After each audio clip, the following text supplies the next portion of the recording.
Good afternoon, everyone, and welcome to Torah with your host, Rabbi Anibal. Welcome, Elkanah. Hello, Brenda, Amparo, David, Janet, Shelley. Who else is here? Erin, you are here as well. Very good. Welcome, everyone. And yes, Brenda is the last one for the season. Welcome, Randy. Welcome to the class. Last one for the season, then we go into the summer hiatus. I know it's sad. Everything is ending. I just posted something on my social media, right? That I was teaching at one of the schools here, and the kids made me a beautiful booklet at the end, but it's kind of sad because it's the end of the cycle. All the cycles are finishing now, so we go into summer mode. Everyone, you're my witness. I just finished. It's funny because I was having a single shot of espresso, and I finished it during the timer. I finished during the timer. I couldn't even wait until the beginning of the class. Sorry, guys. I just was craving the coffee. So everything goes to the summer mode. But summer mode for me is. It's also good, not because of the holidays, not because of your thing, because I barely taken anything. It's because because I have, some of my bar mitzvah students are on holidays, and I don't have Trole Chaim and other things. So I am super productive in other things. I get very creative, and I produce many of the things that then I use during the year, especially music for the high holidays.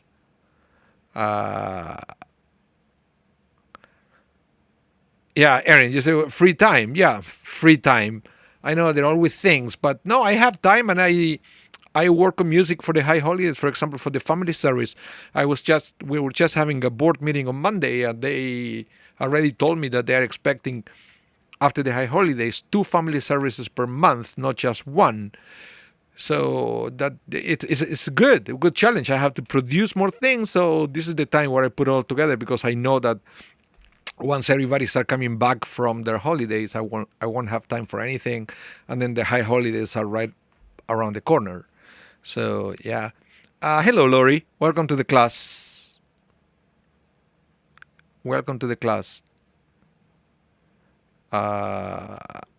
it's nah, not soccer. I don't watch the World Cup. Messi is good, yes, but I don't get into it. I am too busy to watch soccer, so it doesn't get me excited or anything. No, not at all. I've been excited with. I had a very musical last couple of weeks. You guys that you connect online to our services, you probably notice Bonnie, that she plays the flute, right? So I wrote like 4 or 5 new arrangements for her for future services, so we can she will have an opportunity to play more for us. Wait for those, because they are big pieces with big arrangements, and I had a lot of fun. I like challenging myself with stuff like that. So you're gonna tell me what you think once she comes back and play the new arrangements that I wrote for her. You'll see.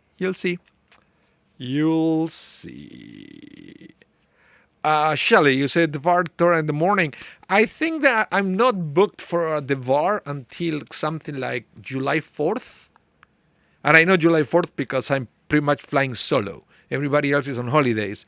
So I already convinced my son to come on July 4th, God willing, to play the jambi, the drums. He plays for the family service.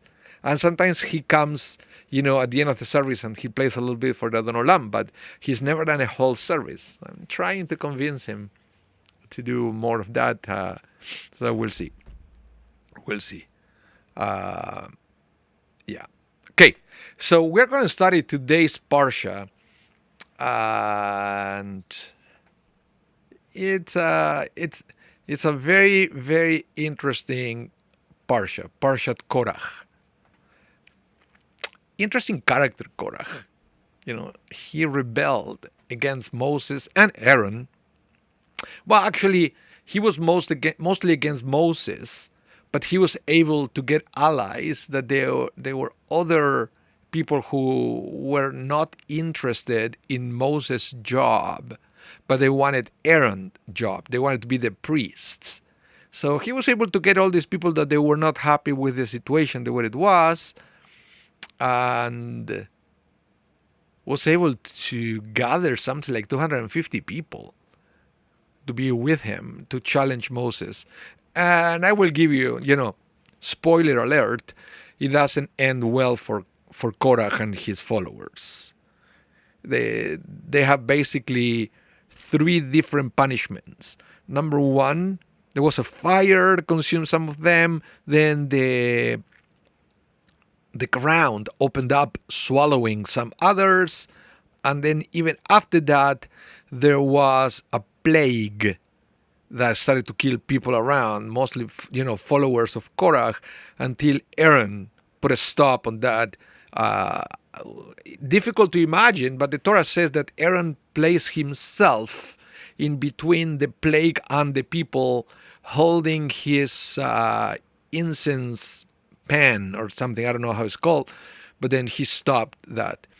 Aaron, is it the donkey? But no. This is Balak. That is Balak, the one for the donkey. This is Korach. So the order is Korach, then you have Hukat, then you have Balak, and then you have Pinchas. Okay? Korach, Hukat, Balak, Pinchas. That's the thing. But this year, Hukat, Balak are together. So if you want to study a little bit about, I know, because we are not going to have a Trole Chaim for Hukat Balak, but if you tune in on Saturday afternoon, we have a bar mitzvah, and the kid is my student, so he's going to talk about Hukat and Balak and the talking donkey. He's going to talk about that during his Var Torah. So it's very good. It's a very good one. So remember, it's this Saturday at 5:30. My student Jackson, he's going to talk about the donkey. Okay. Janet said, they didn't learn from Miriam's case of leprosy. Well, they didn't learn from so many other things. So, yeah. Okay, so let's study a little bit about Korach. Who was this character? And the rabbis have a lot of things to say about Korach. For instance, let's go here. I will bring the beginning of the parsha. What it says, Va'ikach Korach v'nitzar ben Kehat ben Levi v'Datan v'Aviram b'nei Eliab v'On ben Pelet b'nei Reuven. It says, and Korach, the son of Izhar, the son of Kehat, the son of Levi, took, and Datan and Aviram, the sons of Eliab, and On, the son of Pelet, the sons of Reuven. Well, let me tell you that just out of the bat, there is a problem with this verse. And it is that the Torah never tells us what Korach took. It says, Va'ikach Korach, and Korach took. Okay? But what? Didn't say. So now we have a question to answer. And the rabbis try to guess and to explain what is that Korach took. Okay? So if you have a guess, you want to share it, use the chat to let me know. Before I go to the next one, because it's a good one, it's a good exercise to try to understand, try to guess, and this is almost like an educated guess. What did Korach take? What did Korach take? Any takers there? Let me know in the chat. I will wait a few seconds. And if there is no comments, I will move on. But I want to give you a chance, guys. Don't cheat. Don't go to Google. Don't ask ChatGPT. Just let me know. Let me know what you think that Korach took. Welcome, Ariel Lee. You're never late. Never late.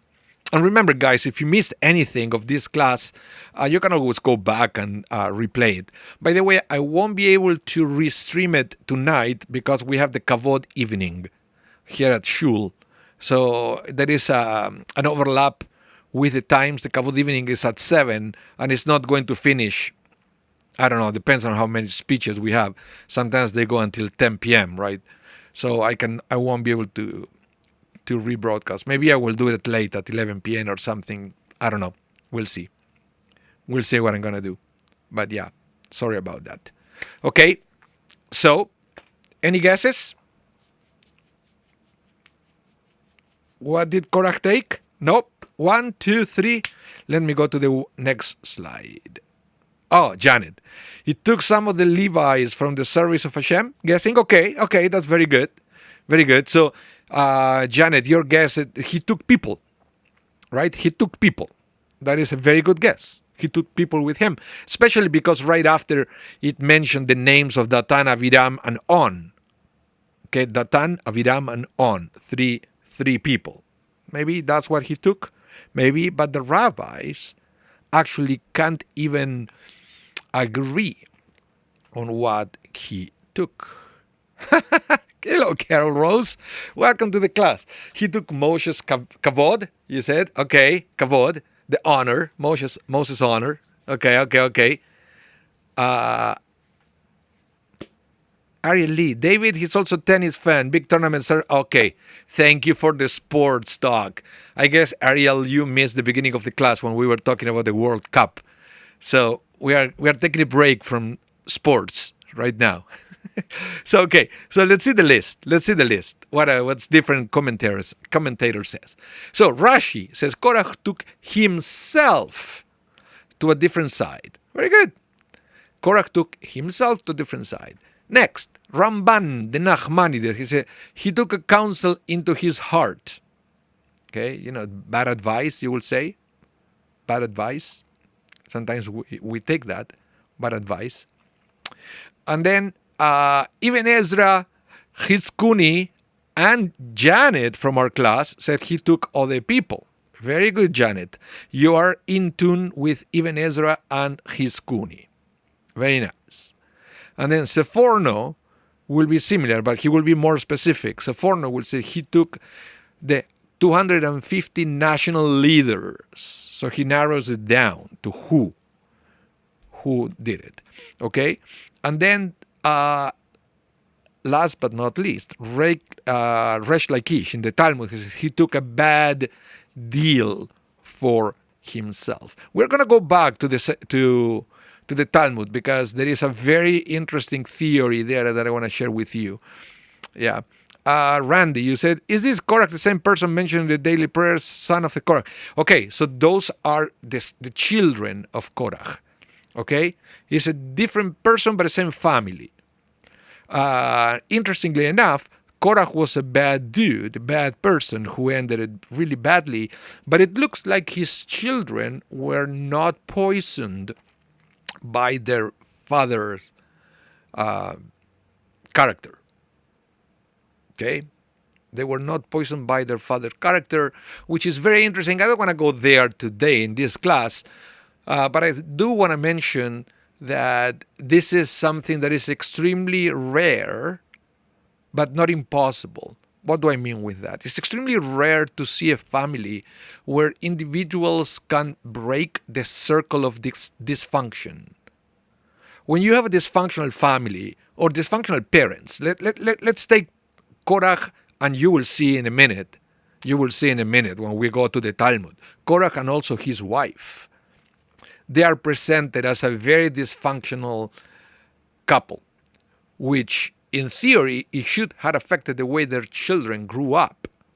And it's very common. When you see dysfunction in a family, chances are that if you analyze who were the parents and grandparents of those people who you consider dysfunctional, you will also most likely see dysfunction in those households, right? And the cycle of dysfunction is very difficult to break. But once in a while, we know people that they are courageous and they take upon themselves to be the last one to carry this function into the next generation. And sometimes they do therapy and they improve their lives and they can realize and they can detect and correct this function. Or sometimes, they are able to do it with the help of friends or with the help of their partner, the new partner, who help them figure out what is wrong. And they can overcome this function and to break that cycle. And again, without going into detail, some rabbis will say that that's exactly what happened with the children of Korach. That despite their dysfunctional parents, they were able to be different and to create a better future for their own children. Okay? Rare. It's rare. It's rare. There are studies, for example, of people in jail that they realize that sometimes their parents were also in jail or criminals or things. So it's something that is very difficult, but the Torah is telling us that it's not impossible, that we can break that and to create a different future. So, yeah. But, but thank you, Randy, for mentioning the children of Korach. They are part of the book of Psalms. Absolutely. Okay, so I want to bring one more midrash before we go back to the Talmud. Now, let's start by asking a question. What moved Korach to start the quarrel, the rebellion? What was the motivation? And then the midrash will say he was moved to it by the fact that Elitzaphan, the son of his father's brother, was appointed prince over his family. As it says in the book of Numbers, and the prince of the father's house of the families of the Kehathites was Elitzaphan, the son of Uzziel. Korach argued. Listen to this. Hold on a minute. My father was one of four brothers. Okay, as it says, and the sons of Kehat, Amram, Itzar, Hebron, and Uzziel. As for Amram, the firstborn, his son Aaron attained to greatness, and Moses to royalty. Who then should rightly take the next office? Is it not the next in line? Now, I, being the son of Itzhar, should by right be the leader of the Kehathites. Yet Moses appointed the son of Uzziel. Shall the son of the youngest of my father's brothers be superior to me? Behold, I shall dispute his decision and put to naught all that has been arranged by him. So in other words, he thought he was entitled to a different position. And he wasn't, it's not that he said, okay, maybe I should go and discuss this with Moses. No, I don't like what I see. I will make trouble.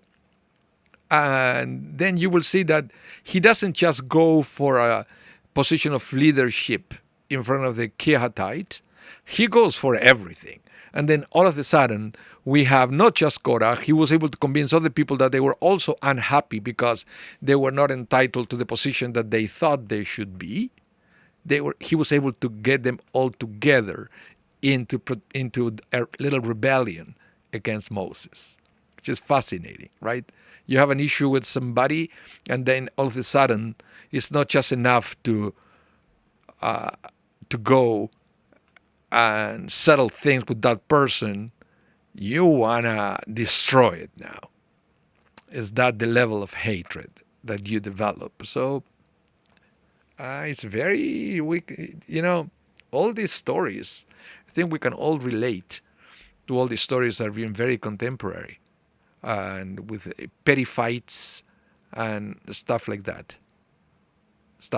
It's not good enough for me to win an argument against you. I have to destroy you, right? Because of what you did to me. Sounds familiar? I don't know about you, but I hear it all the time. Let's continue. The next one. So, let's go to the Talmud now, because the Talmud mentions something. Notice something very interesting. Let me go back here to the first slide. Listen to this. It says Korach. Let's count. Let's count together. Korach. Okay. Then it says Datan. Then it says Aviram. And then it says On. right? On. So there were 4 people, Korach, Datan, Aviram, and On.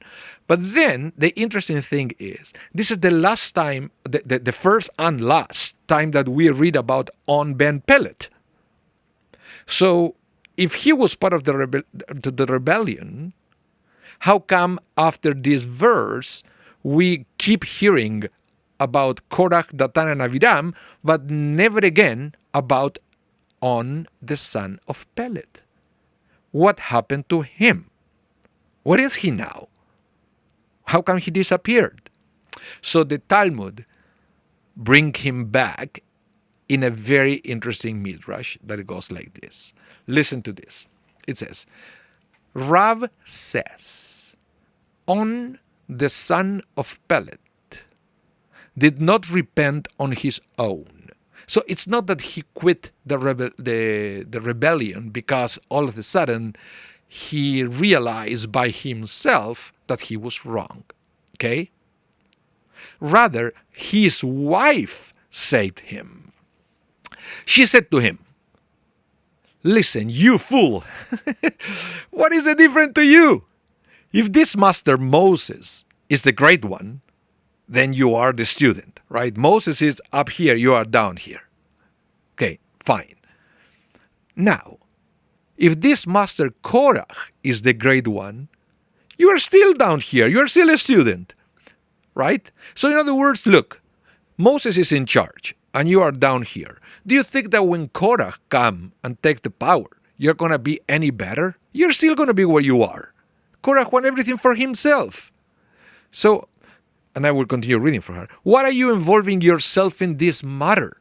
Wake up. Look that there is nothing for you to gain and lots for you to lose, right? So On realized this and said to her, What shall I do? She said to him, Sit, for I will save you. So she gave him wine to drink and caused him to become drunk and laid him on a bed inside their tent. She sat at the entrance of the tent and exposed her hair as though she were bathing. Okay? Anyone who came and saw her step back. Oh, there is a woman there. I won't look. Right? In the meantime, the assembly of Korach was swallowed into the ground, and On, son of Pelet, was spared. So, why couldn't he just quit? And the Talmud, if you go to the Talmud, there are explanations around. You will say that what happened is On ben Pelet said to his wife, Look, I already promised them. I made a formal oath that I was going to join the rebellion. So in the Torah, when you make an oath, there is no way out. You have to go ahead with it regardless of the consequences that you may figure out after. Now, long story short, eventually in the Talmud, the rabbis kind of changed that and created a ceremony called Atarat Nedarim, where you can break an oath if you can successfully explain to a group of rabbis, to a Beit Din, why it was a mistake for you to take the oath, okay? And they can, through this ceremony, get you out.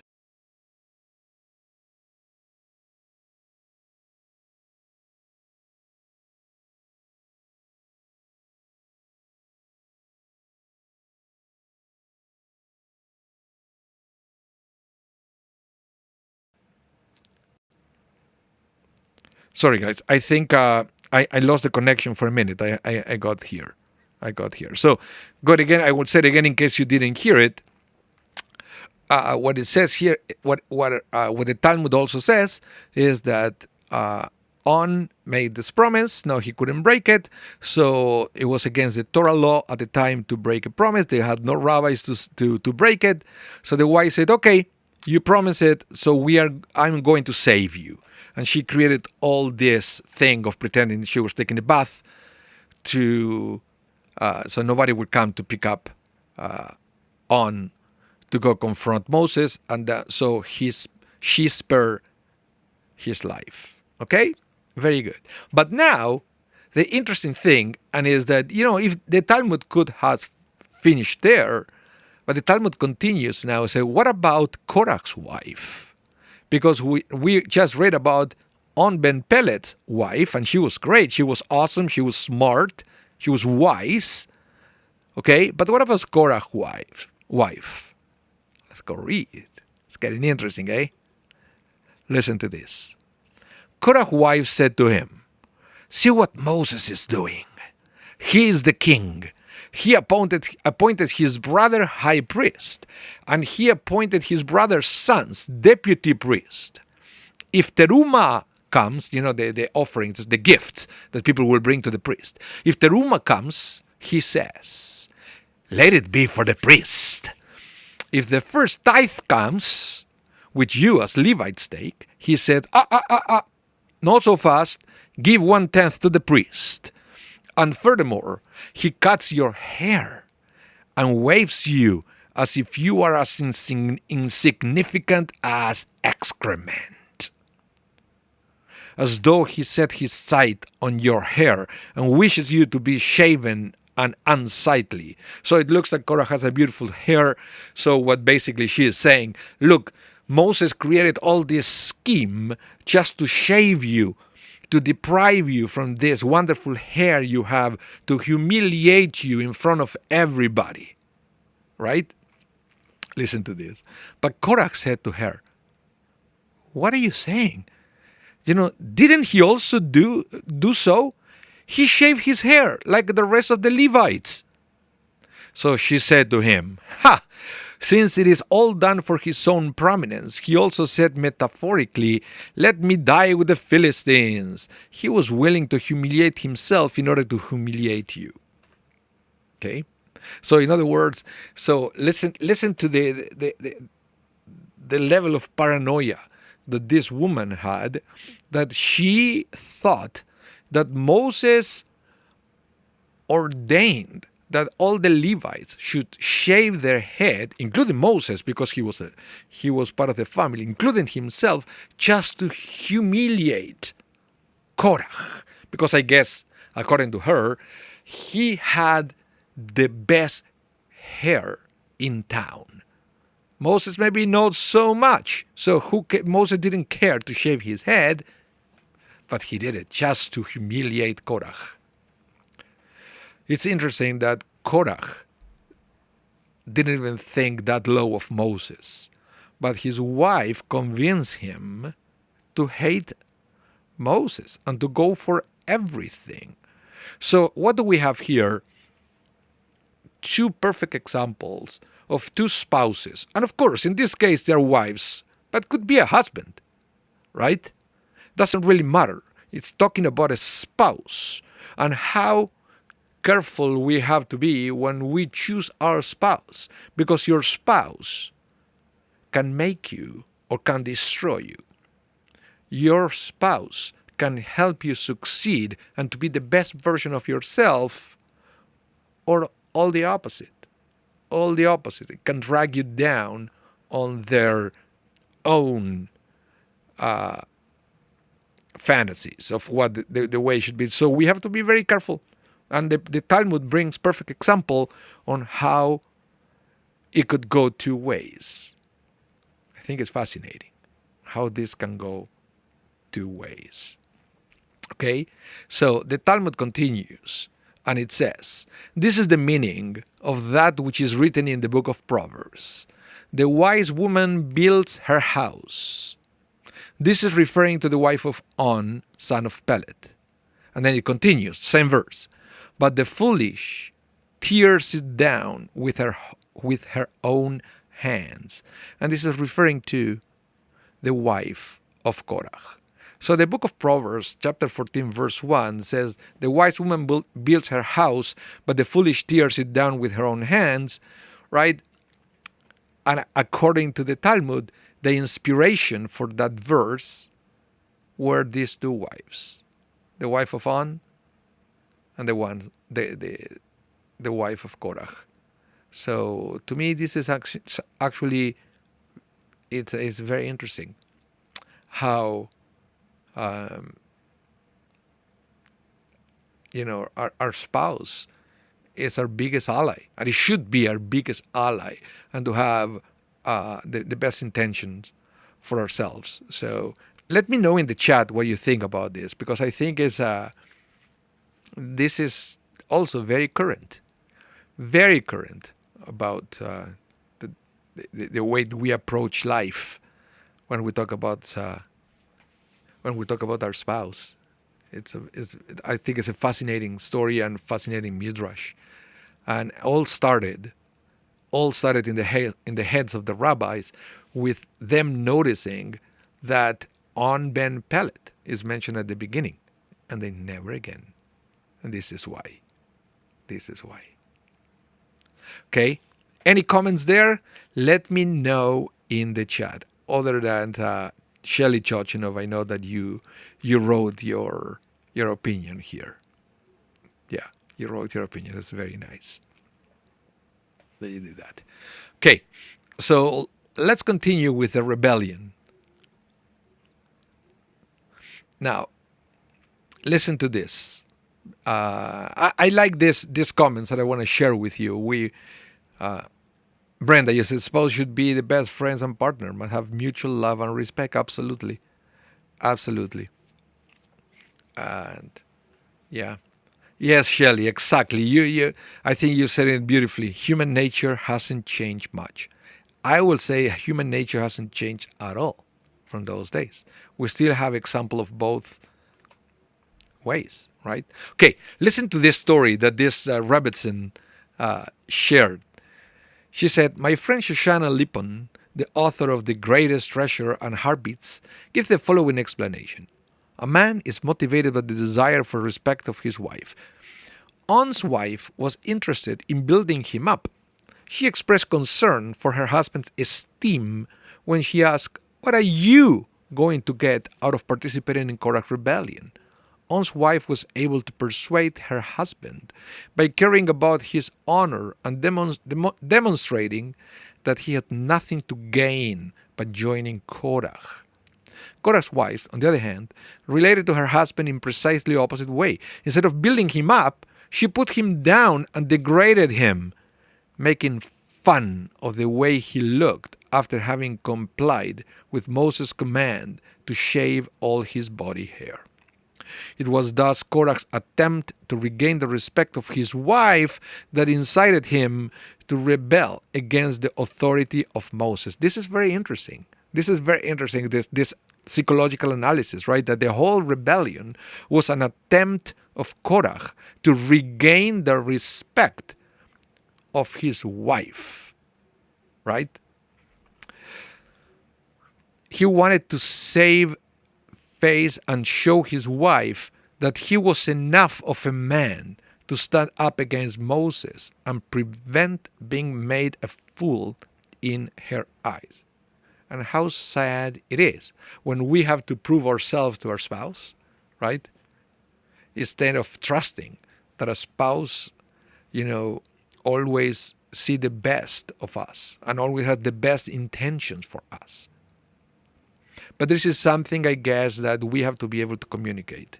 And that's why I mentioned at the beginning, when you see this interaction, of course, in the eyes of the Midrash, right? The interaction between Korach and his wife, yes, Shelley, family dynamics. That's what I mentioned, this cycle of dysfunction. Can you imagine the household of these two?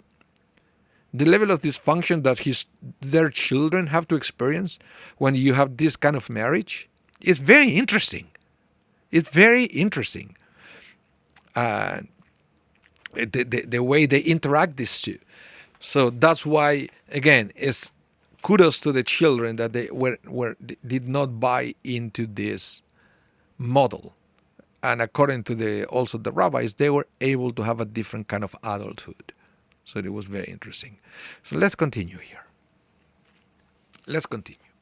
Now, let's move on now. Because Moses received the visit of these people, right? Korach, Datan, Aviran, and On. And of course, then On disappears, but these four came to talk to him, right? And then they left. They expressed everything that they had to say to Moses. And they said to Moses pretty much also, look, we are not alone. We have all these leaders with us. And they left. So now what will Moses do? This is the question. So basically, listen to this. Moses sent to summon Datan and Abiram. Not On is not part of this anymore. Said, okay, guys, come and let's talk about this. Because Moses maybe thought, okay, maybe they may be right on some of their argument. Let's talk about this. So guys, come over. Let's go over, let's go out for a coffee and we'll talk about this over coffee. Okay? Something like that. But they said to Moses, we won't come up. No, we won't talk to you. Let's continue with the Torah. It says, is this such a mere trifle, bringing us up from a land flowing with milk and honey to kill us in the desert? You see, you can already see where they're going. They're going Egypt, a land of milk and honey, where we all know that the Torah description or the land of milk and honey is the land of Israel, is what they were going to. Okay? So, again, let's go back. Sorry. Is it such a mere trifle, bringing us up from the land of flowing milk and honey to kill us in the desert, that now you arrogate to yourself the role of dictator over us? You haven't at all brought us into a land flowing with milk and honey, and you haven't put us in possession of fields and vineyards. Do you think you can gouge us, these men's eyes, and blind them? We won't come up. Ha! Ha! So it's a very interesting argument that they bring. Very interesting argument. And again, Korach was a master manipulator, and he was able to blend truth with half-truth with lies. Okay? And remember, this is also after the fact that they were already punished. Remember the episode of the spies. So the 12 spies came back. 10 said that we won't be able to do anything. Let's go back to Egypt. God gets angry. And there is also a plague, some of them. So there is already discontent among the people, because now the whole project of going to the promised land is going nowhere for that generation. And when Korach says there, right, to kill us in the desert, he's kind of right, because they're all going to die in the desert. They're not going to be able to enter to the promised land. So Korach it's a smart guy. Smart guy, the way you can tell how he was able to convince other people, because he had the right arguments, except that he was not willing to sit down with Moses to listen to the other side. And when you have that, you can have a conversation, you can have a debate, or an argument. You cannot do it. And he said it at the end, we won't come up. Moses, you are done. We're going to destroy you. That's the way it is. Sorry. After that, now Moses was angry. And Moses said to God, please, don't accept that grain offering. I haven't taken one donkey from them. I've done nothing wrong to any of them. So basically, he was talking to God and saying to God, God, why are they so angry with me? I can understand they may be able with you, but what have I done wrong to them? Was I a bad leader? I took him out of Egypt. I was the one, risking my life going in front of Pharaoh and all the other things. And on top of that, it says, oh, maybe they think that I'm a bad leader because I took their money. Very common in these days, right? And as Shelley mentioned before, people haven't changed at all, right? And we see leaders all the time in this day and age that they become presidents or prime ministers, and then by the time that they're out with a mandate, all of a sudden they're millionaires. How did that happen? Where did that money come from? Right? So, but Moses said here, he said, unless that they think that I'm here to become rich. And I said, can't they see that I haven't even touched one donkey from them? I have done nothing wrong to any of them. All I've been doing is doing whatever you God asked me to do. So it's a very interesting argument here that Moses. So again, as the same way that in the first part of the class we saw the difference between the wife of On and the wife of Korach, now we are going to also keep looking at two different models, two contrasting examples, one being Korach and one being Moses. So in other words, there is a hint here that if Moses is saying, I'm not here for the power, I'm not here for the money, guess what Korach is here for? Right? So now we can understand a little bit better all the motivation behind Korach's rebellion. He wanted the power, he wanted the money, he wanted the donkeys for himself.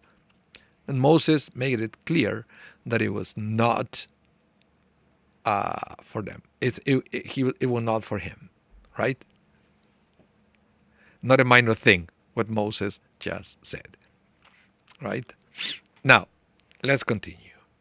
So, going back, Rashi points out the thing, that at the beginning of the verse, when said Moses sent a message. Come, guys, let's talk about it. Rashi said, okay, don't go so fast. Remember those words. Moses sent. And Rashi said, from where we derive that one should not persist in a dispute because Moses sought them out to conciliate them by peaceful words. In other words, Rashi understands from that Moses sent a commandment that you should not let a dispute stay on forever without being resolved. Just tackle it from the beginning. If you have an argument with somebody, let's okay. Let's talk about it, because otherwise this will prolong forever. We are going to be not nice to each other. We're going to be passive aggressive, and other thing is going to be toxic. So let's talk about that now. That's what Moses' proposal, and nevertheless, Korach said, no, I'm not coming. That's Korach. Yeah. Now, listen to this. Moses wanted to speak to their hearts and to offer them tochecha, rebuke, and they did not want to listen. Now, before we continue reading that, let me explain to you what tochecha is. Because there is a misunderstanding about the word tochecha, rebuke. It's not that Moses wanted to have it in front of them, to give them an earful. It's not that. Tochecha, it's something that according to the Talmud, you should never give to another person. This rebuke, the Jewish way we do rebuke, we should never give it to the other person unless you are qualified to do so. Otherwise it backfires. Can you imagine if Moses would like to sit with Korach just to let him know how wrong you are? How selfish you are. Oh, you're here for the money, you're here for the power. How do you think that conversation will go? When the Torah mentions the concept of tochecha, which Moses applied it multiple times, it means, let me try to explain to you why I think you are wrong. And again, I don't want to expand, I don't want to go too long on this, but according to the rabbis, the way we do tochecha has a lot of rules. It has to be done in private, has to be done without embarrassing the other person, right? And also, it has to be done in a way that if you know you're not qualified to do it, you should not do it. You should not do it. In fact, the Talmud brings 3 reasons why most people are unqualified to give tochecha, to give rebuke. Listen to this, because maybe you're somebody who likes to tell people what they are doing wrong. But the Talmud said that there are 3 reasons why, people should not do it. And they said, number one, because you're not qualified to do that. You're not qualified to do that. And that is the most important one. The other one was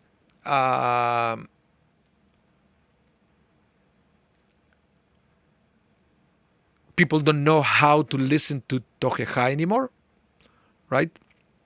So one is you don't know how to do it. One you don't know how to do it. The other one is people don't know. If you know that the person you have in front of you doesn't know how to listen.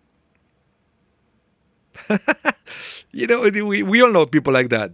Doesn't matter what you say, they don't know how to listen. They don't want to listen. So if you know you have in front of you somebody who doesn't want to listen or doesn't know how to listen, don't waste your time.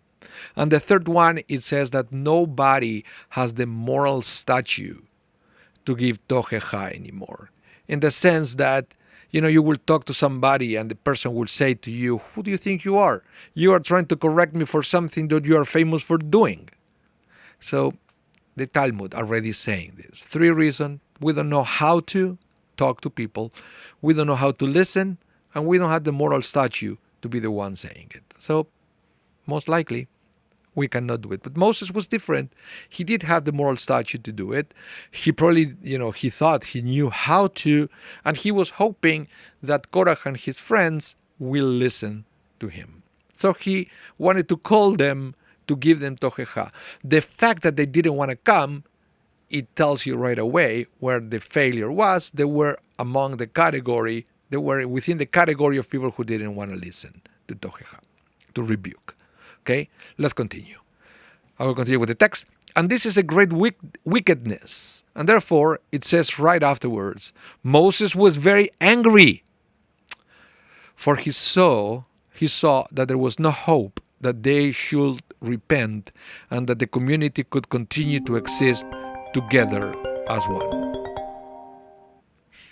Not like the way of Hillel and Shammai acted, where one group would listen with their ears to hear the arguments of the other group, and when their words were right in their eyes, they returned to rule in accordance with the other side. And this is something that the rabbis bring all the time, the debates between Hillel and Shammai. Not Hillel and Shammai the person, because the rabbis also say that there were barely no disputes between Hillel and Rabbi Hillel and Rabbi Shammai. We are talking about their schools, their houses, right? The students, the disciples, future generation, the followers of them. They were arguing with each other all the time, but there were debates, and in many cases, one side recognized that they were wrong and they would accept the words of the other. That is the idea, and that is what Moses couldn't have with Korach. Okay? Yeah. That is it. And now, and again, my favorite part of the argument, when Moses said, I haven't taken one donkey from them. Right? Why would he say that? And again, nothing have changed from those biblical times to the 21st century. Listen what Forno says. I have not even made use of things which any ordinary person would borrow from his neighbor without giving it a thought. Right?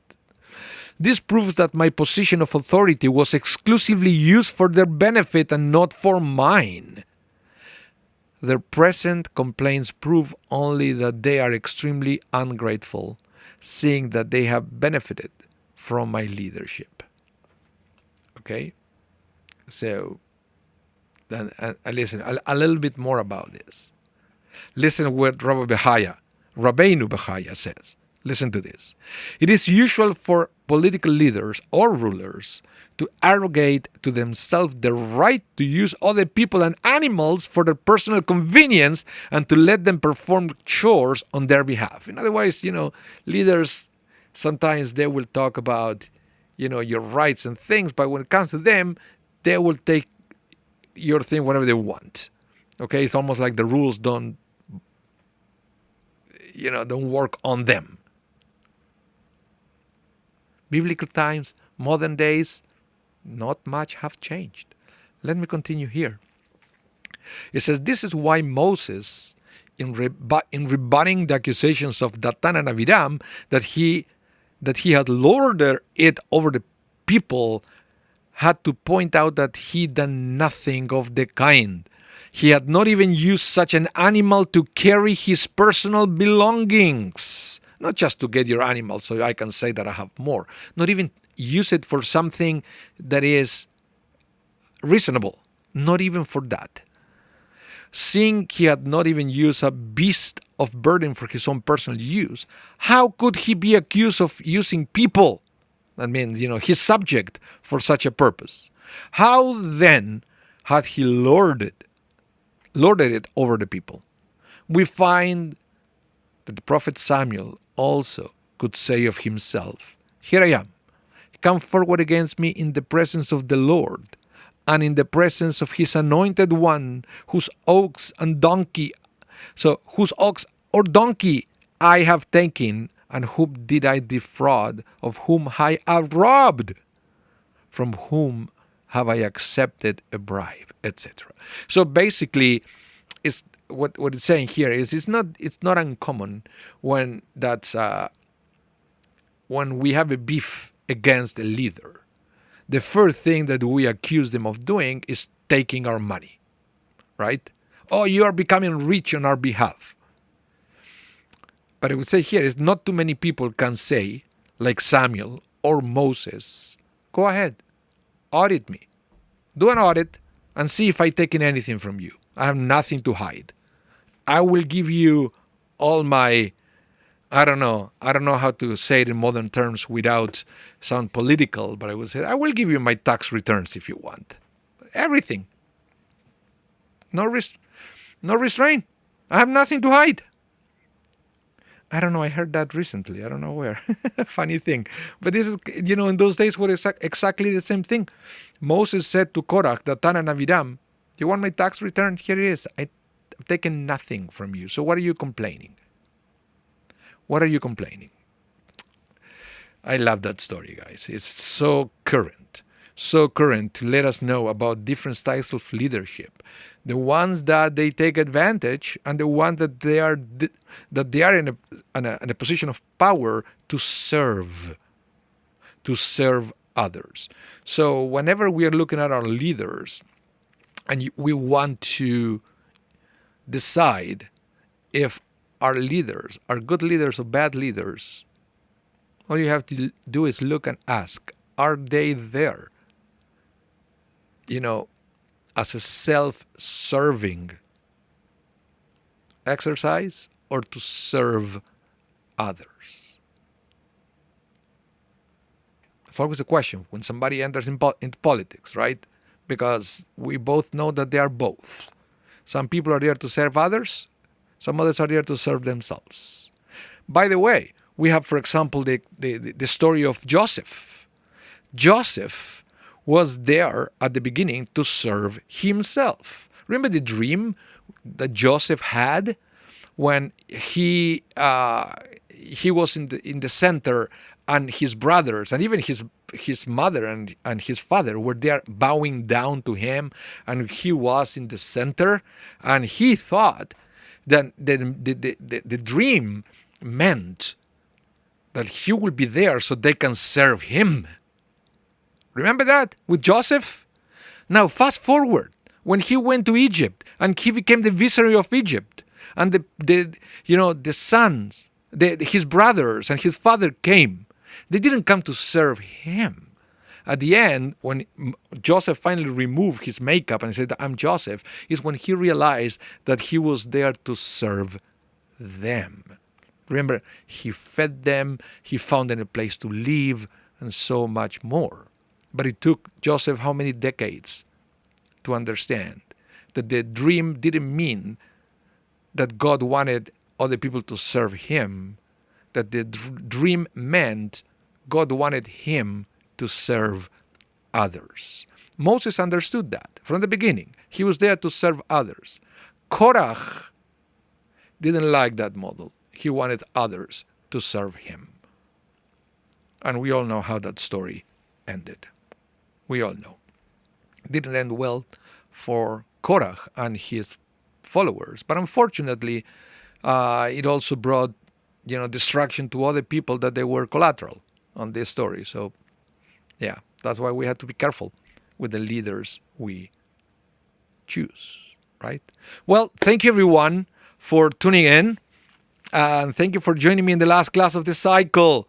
I know, we are going into 2 month hiatus now to enjoy our summers and to recharge our spiritual batteries and physical batteries as well, right? So hope to see you all when we come back. In the meanwhile, you can always go back to our archive. We have lots and lots and lots of Torah classes there that you can tune in if you are craving Torah. And hope to see you all after, okay? So until then, please stay safe, be blessed, have a wonderful rest of your day, have a wonderful summer. Wonderful summer. I hope to see you soon all. Bye, everyone.